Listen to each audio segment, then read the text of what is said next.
condition of the child, the last update I received from the MEC of Health, we're optimistic and the child will recover. Most of the injuries are on the lower body, according to, obviously there is some as well. So they're monitoring him very closely, monitoring the child very closely. So on the condition of the driver, the DNA have been done. Last I got update is that they've managed to identify. They know which child is which child.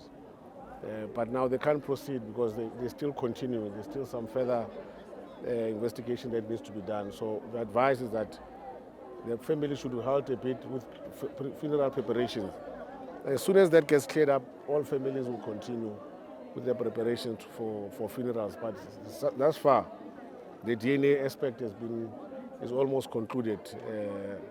And then for the other driver, he's still in hospital, he's under police guard.